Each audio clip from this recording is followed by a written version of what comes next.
Hi friends, दुपारच्या 1 वाजले आहेत आणि मी आता घरी जात आहे जेवण करायला.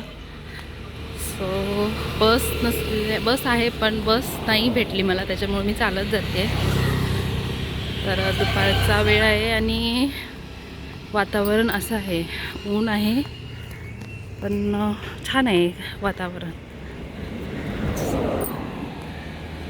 गाड्या जात आहेत, साईडने मी चलते आहे. बघूया पुढे तुम्हाला गोव्यामधले एक ठिकाण मी दाखवणार. हा गोव्यामधल्या पणजी अल्पिनो इथला एक छोटासा सर्कल आहे, नियर बाय जॉगर्स पार्क. तर कसा वाटला तुम्हाला हा सर्कल? हा स्टॅच्यू आहे घोड्याचा.